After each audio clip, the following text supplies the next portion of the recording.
저는 강지영입니다. 대한민국 최고 로펌의 대표 변호사죠. 오늘도 어김없이 새벽 5시에 눈을 떴습니다. 창밖으로 보이는 서울의 스카이라인이 아직 어둠에 잠겨 있었죠. 텅 빈 저택에서 혼자 마시는 커피는 늘 그렇듯 쓰기만 했습니다. 13년 전 오늘, 제 남동생 강준혁이 세상을 떠난 날입니다. 저는 한강으로 향했죠. 준혁이의 유골을 뿌렸던 바로 그곳. 차가운 바람이 불어왔습니다. 제 마음처럼 얼어붙은 바람이었죠. 그때였습니다. 낡은 필름 카메라를 든 한 소년이 제게 다가왔죠. 12살쯤 되어 보였습니다. 소년의 얼굴을 본 순간 저는 숨이 막혔습니다. 준혁이와 너무나 닮았거든요. 저기요, 혹시 우리 아빠를 아세요? 소년의 목소리가 떨렸습니다. 저도 모르게 한 발 뒤로 물러섰죠. 너희 아빠는 누구니? 제 목소리도 떨렸습니다. 소년은 잠시 망설이더니 대답했죠. 아빠는 돌아가셨어요. 13년 전에요. 엄마가 아빠를 여기서 보냈다고 했어요. 그래서 아빠를 기억하고 싶어서 사진 찍으러 왔어요. 13년. 그 숫자가 제 가슴을 찔렀습니다. 소년의 눈빛이 준혁이와 똑같았죠. 맑고 순수한 그 눈빛. 제가 13년 전에 외면했던 바로 그 눈빛이었습니다. 저는 소년에게 물었습니다. 이름이 뭐니? 한준이요. 한준. 그 이름을 듣는 순간 제 다리에 힘이 풀렸습니다. 준혁이가 늘 말했던 이름이었죠. 만약 아들이 생기면 한준이라고 짓고 싶다고. 저는 그때 비웃었습니다. 가난한 여자와 결혼해서 뭘 어떻게 하겠냐고 말이죠. 한준이는 카메라로 한강을 찍기 시작했습니다. 저는 그 모습을 멍하니 바라봤죠. 준혁이도 사진 찍는 걸 좋아했습니다. 늘 카메라를 들고 다녔죠. 제가 선물한 비싼 디지털 카메라는 쓰지 않고 아버지에게 물려받은 낡은 필름 카메라만 고집했습니다. 아저씨도 여기 자주 오세요? 한준이가 물었습니다. 저는 고개를 끄덕였죠. 가끔 와. 그리운 사람이 있어서. 저도 그래요. 아빠가 보고 싶을 때마다 와요. 엄마는 슬퍼하실까봐 말 못하지만 그 순간 제 가슴이 무너졌습니다. 이 아이의 엄마는 누구일까? 설마 그 여자일까? 13년 전 준혁이가 그토록 사랑했던 이지은일까? 저택으로 돌아온 저는 서재로 향했습니다. 책꽂이 한쪽에 꽂힌 빛바랜 사진첩을 꺼냈죠. 먼지를 털어내고 펼쳐봤습니다. 거기엔 준혁이와 한 여자가 환하게 웃고 있었죠. 이지은. 가난한 미술학도였던 그 여자. 준혁이는 이지은과 함께 있을 때만 진짜로 웃었습니다. 저는 사진을 만지며 중얼거렸죠. 준혁아, 내가 그렇게 원했던 아들이 자랐구나. 내가 몰랐어. 미안해. 그날 밤 저는 처음으로 울었습니다. 13년 만에 흘린 눈물이었죠. 성공이라는 이름으로 쌓아올린 제 삶이 얼마나 공허한지 깨달았습니다. 돈과 명예, 권력. 그 모든 것이 준혁이 하나만큼 소중하지 않았는데 저는 그걸 너무 늦게 알았죠. 다음 날 아침 저는 비서실장 김 실장을 불렀습니다. 한준이라는 아이를 조사해주세요. 12살 정도 됐고 어머니는 아마 이지은일 겁니다. 김 실장은 놀란 표정을 감추지 못했죠. 이지은이라는 이름을 아는 사람이었으니까요. 13년 전 준혁이와 이지은의 결혼을 막기 위해 제가 얼마나 애썼는지 그는 알고 있었습니다. 사흘 후 조사 결과가 나왔습니다. 한준이의 어머니는 정말 이지은이었죠. 서울 변두리의 작은 작업실에서 그림을 그리며 살고 있었습니다. 한준이는 준혁이가 죽고 8개월 후에 태어났더군요. 저는 망설임 끝에 이지은을 찾아갔습니다. 낡은 건물 3층에 있는 작업실. 문을 두드리자 이지은이 나왔죠. 13년의 세월이 흘렀지만 이지은의 눈빛은 여전히 강했습니다.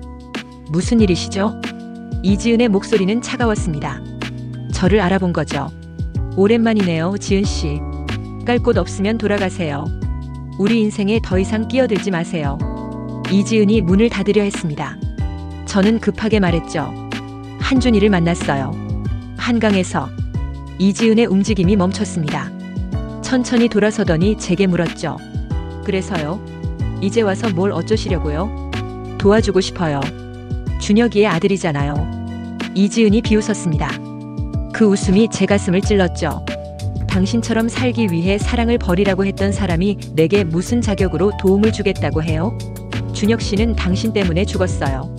당신이 결혼을 반대하지 않았다면 그날 밤 준혁 씨는 그렇게 무리해서 운전하지 않았을 거예요. 이지은의 말 한마디 한마디가 칼날이 되어 제 심장을 베었습니다. 맞는 말이었죠. 그날 준혁이는 제게 마지막으로 부탁하러 왔었습니다. 이지은과 결혼하게 해달라고. 저는 냉정하게 거절했죠. 준혁이는 빗속으로 뛰쳐나갔고 그게 마지막이었습니다. 미안해요. 정말 미안해요. 제 목소리가 떨렸습니다. 이지은은 고개를 돌렸죠. 사과는 필요 없어요. 그냥 우리를 잊어주세요. 한준이는 제가 잘 키울 테니까. 작업실 문이 닫혔습니다. 저는 한참을 서 있었죠. 문 너머로 이지은의 흐느낌이 들렸습니다. 저는 작업실을 나오며 벽에 걸린 그림들을 봤습니다. 아름다웠죠. 하지만 팔린 흔적은 없었습니다. 가격표만 덩그러니 붙어 있었죠. 이지은이 얼마나 힘들게 살고 있는지 알 수 있었습니다. 그날 밤 저는 준혁이의 방을 열었습니다. 13년간 그대로 둔 방이었죠. 책상 서랍을 열자 낡은 드로잉북이 나왔습니다. 준혁이가 이지은에게 주려고 그렸던 그림들이었죠. 마지막 페이지에는 결혼식 그림이 그려져 있었습니다. 준혁이와 이지은 그리고 아기를 안은 모습이었죠. 저는 드로잉북을 가슴에 안았습니다. 준혁이의 꿈이 거기 있었죠. 제가 짓밟은 꿈이었습니다. 다음 날 저는 한준이의 학교로 갔습니다. 멀리서 한준이를 봤죠. 친구들과 밝게 웃는 모습이 준혁이와 똑같았습니다. 한준이는 낡은 운동화를 신고 있었고 가방도 해져 있었죠. 하지만 표정만은 밝았습니다. 방과 후 한준이는 편의점으로 향했습니다. 컵라면 하나를 사서 먹었죠. 저녁이 그게 전부인 것 같았습니다. 제 마음이 찢어졌습니다. 준혁이의 아들이 이렇게 살고 있다니. 저는 준혁이의 유산을 확인했습니다. 준혁이 이름으로 된 재산이 꽤 있었죠. 회사 지분도 있었습니다. 그동안 제가 관리하고 있었는데 이제는 한준이에게 돌려줘야 했습니다. 하지만 이지은이 받을까요? 그 강한 자존심으로. 월요일 이사회가 열렸습니다. 저는 한준이의 존재를 공식적으로 알렸죠. 이 사진들이 술렁였습니다. 특히 이승우 이사의 표정이 굳었죠. 승우는 아버지 회사의 2대 주주였습니다.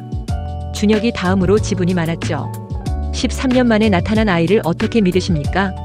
승우가 날카롭게 물었습니다. 저는 차분히 답했죠. 출생증명서를 확인했습니다. 준혁이가 죽고 8개월 후에 태어난 아이예요. 그것만으로는 부족합니다. 유전자 검사라도 해서 확실하게 하셔야 합니다. 회사의 명운이 걸린 문제입니다. 승우의 말에 다른 이사들도 고개를 끄덕였습니다. 저는 불쾌했지만 감정을 숨겼죠. 그 부분은 신중하게 처리하겠습니다. 회의가 끝난 후 승우가 제게 다가왔습니다. 지영 대표님 조심하셔야 합니다. 13년이나 숨겨져 있던 아이가 갑자기 나타났다는 게 이상하지 않습니까? 혹시 누군가 꾸민 일일 수도 있어요. 무슨 말씀이신가요? 그 여자 이지은 씨 말입니다. 가난한 화가잖아요. 돈이 필요해서 준혁 전무님의 아이라고 거짓말하는 것일 수도 있죠. 저는 승우를 차갑게 봤습니다. 이지은 씨는 그런 사람이 아닙니다. 13년간 혼자 아이를 키우면서도 우리 집안에 손 한 번 내밀지 않았어요. 그게 더 의심스럽지 않습니까? 큰 그림을 그리고 있는 것일 수도 있죠. 승우가 떠난 후 저는 불안해졌습니다. 승우가 왜 이렇게 한준이를 의심하는 걸까요? 뭔가 숨기는 게 있는 건 아닐까요? 그날 밤 김 실장이 급히 찾아왔습니다. 대표님, 이승우 이사가 사립탐정을 고용했습니다. 이지은 씨와 한준 군을 미행하고 있어요. 제 눈에 불꽃이 튀었습니다.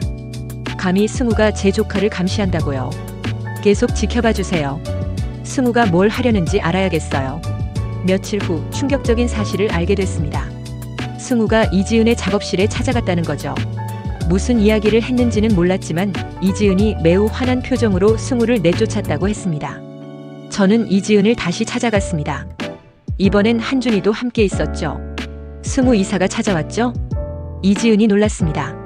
한준이는 저를 알아보고 반갑게 인사했죠. 아, 한강에서 뵀던 아주머니. 그래, 잘 지냈니? 한준이가 환하게 웃었습니다. 이지은은 한준이를 안으로 들여보내고 제게 말했죠. 그 사람이 한준이 유전자 검사를 하자고 했어요. 돈을 주겠다면서요. 정말 모욕적이었어요. 거절하셨군요. 당연하죠. 한준이는 준혁 씨 아들이 맞아요. 증명할 필요도 없고 증명하고 싶지도 않아요. 우리는 그 집안에 돈이 필요 없어요. 이지은의 자존심이 상한 게 보였습니다. 저는 조심스럽게 말했죠. 하지만 한준이의 미래를 위해서라도. 미래는 제가 만들어줄 거예요. 당신들의 도움 없이도요. 그때 한준이가 나왔습니다. 손에 그림을 들고 있었죠. 아주머니, 이거 제가 그린 거예요. 아빠 얼굴이에요.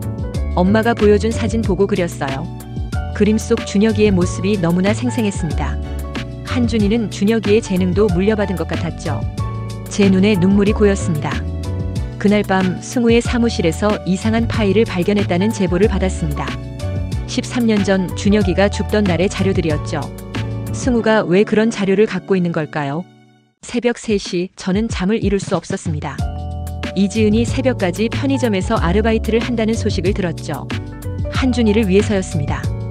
학원비, 미술 재료비 모든 걸 혼자 감당하고 있었죠. 저는 편의점으로 향했습니다. 유리창 너머로 이지은이 보였죠. 피곤에 지친 얼굴이었지만 손님이 올 때마다 억지로 미소를 지었습니다. 그 모습이 제 가슴을 아프게 했죠. 새벽 5시 이지은이 퇴근했습니다. 저는 멀리서 따라갔죠. 이지은은 집으로 가지 않고 재래시장으로 향했습니다. 새벽 시장에서 하루 지난 야채들을 싸게 샀죠. 한준이를 위한 도시락을 만들기 위해서였습니다. 집에 돌아온 이지은은 쓰러지듯 소파에 앉았습니다. 잠깐 눈을 붙이려는 것 같았죠. 하지만 알람이 울리자 다시 일어났습니다.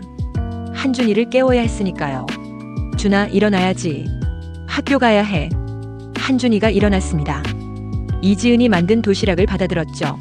엄마, 오늘도 밤에 일해요? 응, 미안해. 조금만 참아. 엄마 그림이 팔리면 그만둘게. 한준이가 이지은을 안았습니다. 괜찮아요. 엄마가 너무 힘들어하지 않았으면 좋겠어요. 그 모습을 보며 저는 눈물을 참을 수 없었습니다.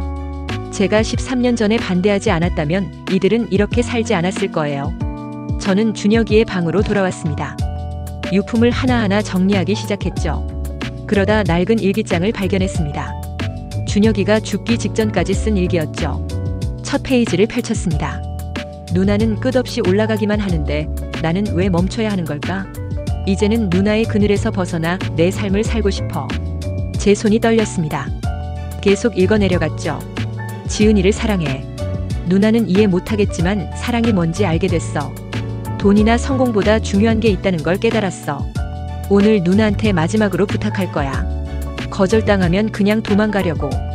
지은이와 함께 멀리 떠날 거야. 아버지 회사도 누나의 기대도 다 버리고. 마지막 페이지가 다가왔습니다. 죽기 하루 전에 쓴 일기였죠. S이사 거래 실패. 뭔가 이상해. 내가 준비한 계약이 틀어졌어. 누군가 정보를 빼돌린 것 같아. 내일 확인해야겠어. S이사. 설마 이승우를 말하는 걸까요? 준혁이가 마지막으로 만나려 했던 사람이 승우였다니. 저는 김 실장을 불렀습니다. 13년 전 준혁이의 거래 기록을 모두 가져와 주세요. 특히 이승우 이사와 관련된 것들로요. 자료를 검토하던 중 이상한 점을 발견했습니다. 준혁이가 진행하던 대형 프로젝트가 준혁이 사후에 승우에게 넘어갔더군요. 그것도 터무니없이 싼 가격에 말이죠. 더 파헤치자 충격적인 사실이 드러났습니다. 준혁이가 죽던 날 승우와 통화를 했다는 기록이 있었죠. 통화 시간은 자정. 준혁이가 사고를 당하기 불과 1시간 전이었습니다. 저는 이지은을 다시 찾아갔습니다. 준혁이의 일기장을 보여줬죠. 준혁 씨가 이런 일을 겪고 있었군요. 이지은의 눈에 눈물이 고였습니다. 그날 밤 준혁 씨는 뭔가에 쫓기는 것처럼 불안해했어요. 누군가를 만나러 간다고 했죠. 꼭 해결해야 할 일이 있다고. 누군지 말하지 않았나요? 이름은 말하지 않았어요. 하지만 회사의 누군가라고 했어요. 배신자라고. 퍼즐 조각이 맞춰지기 시작했습니다. 승우가 준혁이의 거래를 방해했고 그날 밤 만나자고 했던 것 같았죠. 그리고 준혁이는 그 길에서 사고를 당했습니다. 다음 날 아침 승우가 제 사무실로 찾아왔습니다. 손에 서류 봉투를 들고 있었죠. 지영 대표님, 중요한 걸 보여드릴 게 있습니다. 승우가 서류를 꺼냈습니다.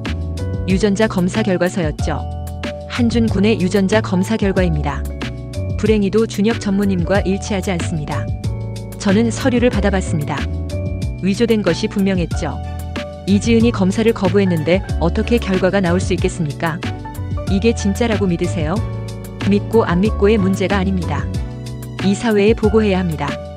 대신 제가 제안을 하나 하죠. 이 사실을 발표하고 저를 다음 후계자로 추천해 주십시오. 저는 승우를 차갑게 봤습니다. 협박인가요? 협상이죠. 대표님도 알고 계시잖아요. 그 아이가 나타나면 복잡해진다는 걸. 승우가 나간 후 저는 결심했습니다. 이제 싸워야 할 때였죠.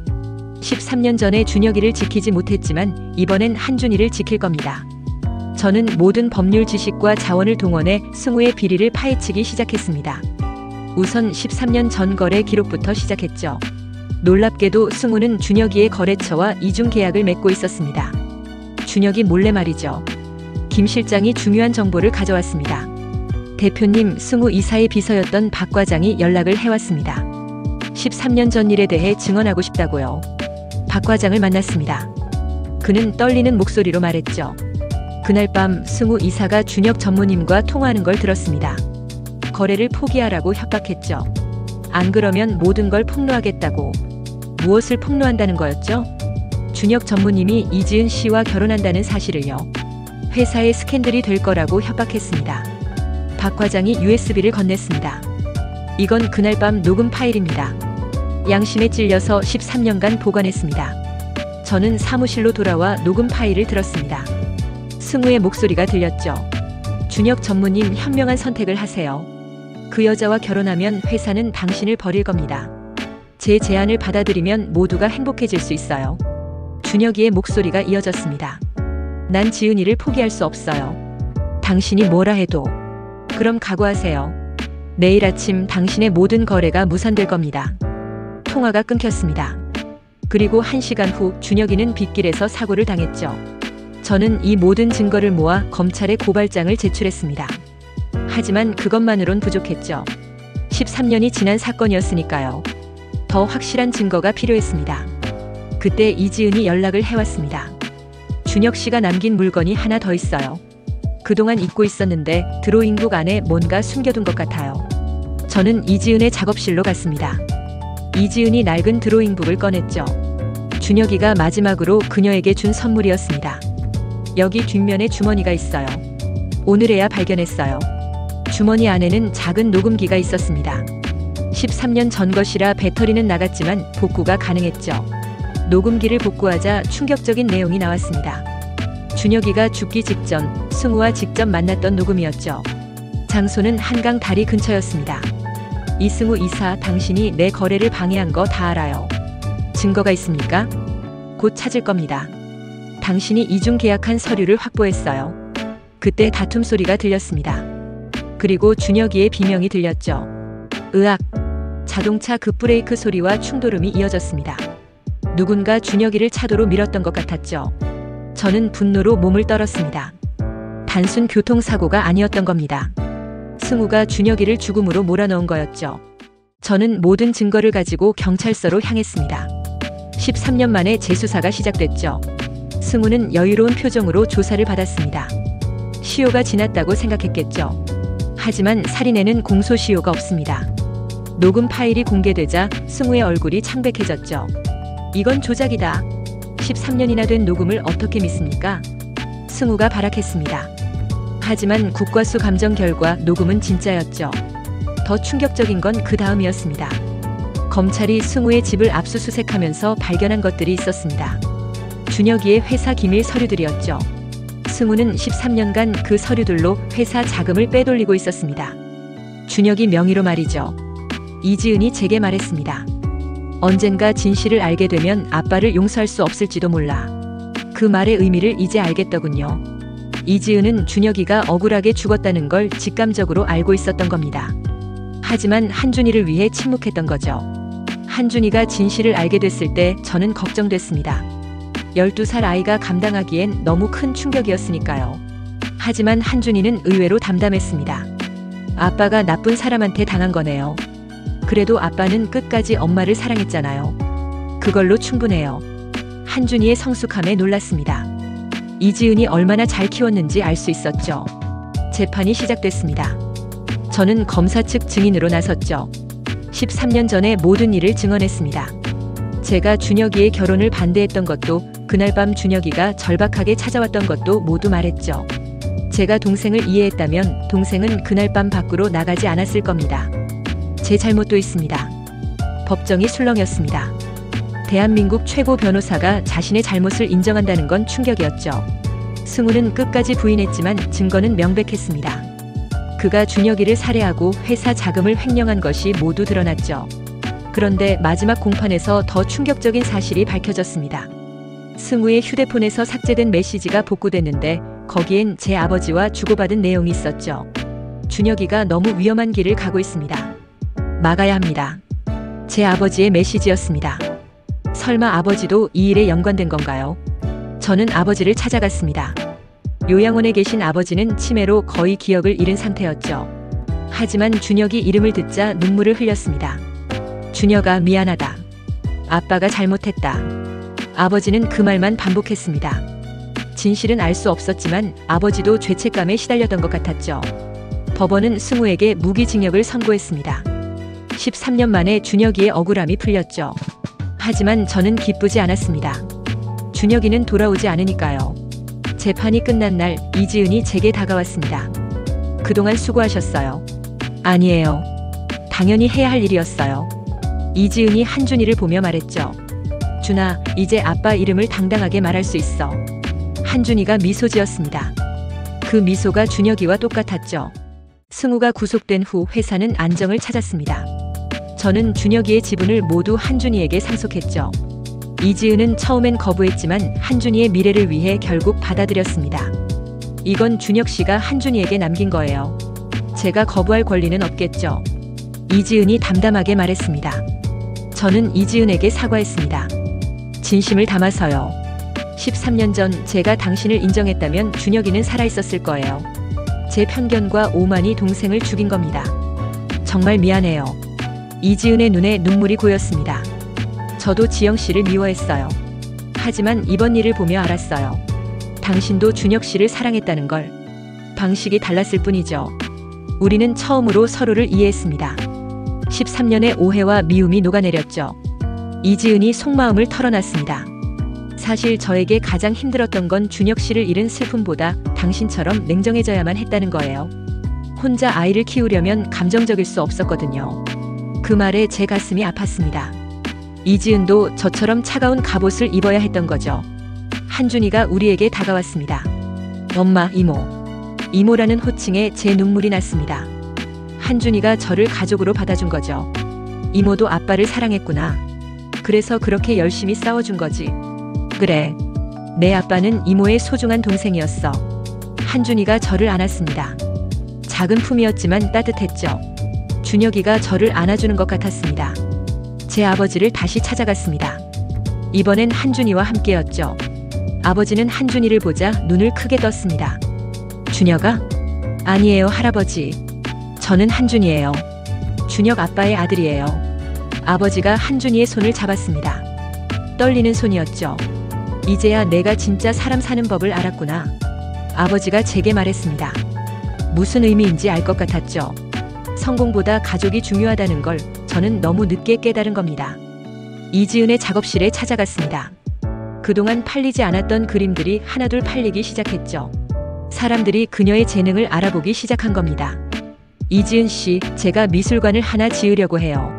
거기서 전시회를 열어보는 게 어때요? 그런 시혜는 필요 없어요.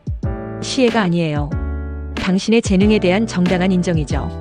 준혁이도 그걸 원했을 거예요. 이지은이 잠시 생각하더니 말했습니다. 준혁 씨 이름을 딴 미술관이라면 고려해 볼게요. 우리는 조금씩 가까워지고 있었습니다. 13년의 간극을 메우는 건 쉽지 않았지만 한준이가 있어서 가능했죠. 한준이는 제게 법을 배우고 싶다고 했습니다. 아빠처럼 좋은 사람이 억울한 일을 당하지 않게 하고 싶어요. 힘든 길이야. 그래도 하고 싶니? 네. 이모처럼 훌륭한 변호사가 되고 싶어요. 그 말에 저는 결심했습니다. 한준이를 제대로 키워야겠다고. 준혁이가 하지 못한 일을 한준이가 해낼 수 있도록 도와야겠다고 말이죠. 1년이 지났습니다. 승우는 감옥에 있고 회사는 완전히 정상화됐죠. 저는 더 이상 차가운 대표가 아니었습니다. 직원들을 가족처럼 대하기 시작했죠. 한준이는 법학 공부를 시작했습니다. 13살이 된 한준이는 더욱 성숙해졌죠. 주말마다 저희 집에 와서 공부했습니다. 이모, 이 판례가 이해가 안 가요. 이건 말이야, 정의와 법이 충돌할 때 어떤 선택을 해야 하는지를 보여주는 거야. 한준이는 총명했습니다. 준혁이의 머리를 물려받은 거죠. 이지은의 전시회가 열렸습니다. 준혁 미술관의 첫 전시회였죠. 주제는 13년의 기다림이었습니다. 이지은이 준혁이를 그리워하며 그린 그림들이었죠. 전시회는 대성공이었습니다. 사람들은 이지은의 그림에서 사랑과 그리움을 느꼈죠. 저도 그랬습니다. 특히 한 그림 앞에서 오래 서 있었죠. 준혁이와 이지은 그리고 아기가 함께 있는 상상화였습니다. 이건 준혁 씨가 살아있었다면 그렸을 우리 가족의 모습이에요. 이지은이 제 옆에 섰습니다.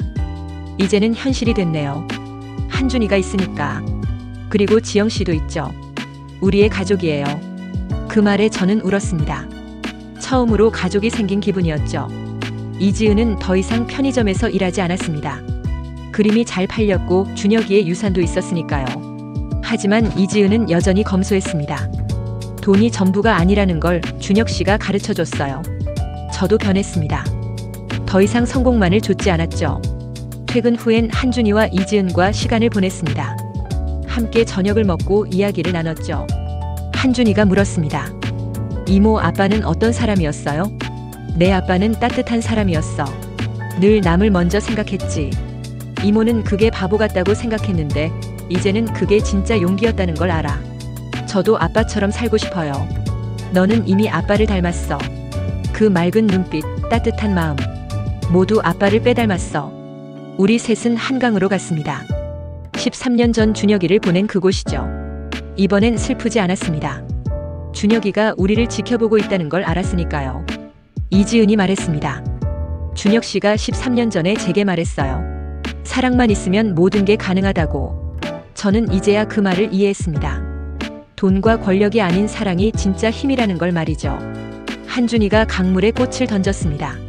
아빠, 이제 우리 모두 행복해요. 걱정하지 마세요. 바람에 꽃잎이 흩날렸습니다. 준혁이가 대답하는 것 같았죠. 저는 한준이의 한 손을, 이지은의 한 손을 잡았습니다. 우리는 새로운 가족이 됐죠.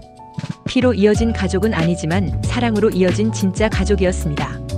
집으로 돌아오는 길 한준이가 말했습니다. 엄마, 이모, 저 약속할게요. 아빠의 이름에 부끄럽지 않게 살게요. 그리고 우리 가족을 지킬게요. 13살 소년의 당찬 약속이었지만 저는 믿었습니다. 한준이는 준혁이보다 더 훌륭한 사람이 될 거라고요. 이지은이 제게 말했습니다. 지영 씨, 이제 과거는 놓아요. 우리에겐 미래가 있잖아요. 맞습니다. 13년의 후회와 미움은 이제 끝났죠. 우리에겐 새로운 시작이 있었습니다. 저는 서재로 가서 준혁이의 사진을 봤습니다. 빛바랜 여행 사진 속 준혁이가 웃고 있었죠. 준혁아, 내가 남긴 선물을 이제야 받았어. 한준이와 이지은. 그들이 내게 진짜 삶을 가르쳐줬어. 고마워. 창밖으로 별이 빛났습니다. 준혁이가 하늘에서 우리를 지켜보는 것 같았죠. 저는 처음으로 마음이 편안했습니다. 성공이 아닌 사랑을 선택한 제 삶이 이제야 완성된 기분이었죠. 영상이 좋았다면 좋아요와 구독, 알림 설정 부탁드립니다. 여러분의 관심은 다음 영상 제작에 큰 힘이 됩니다.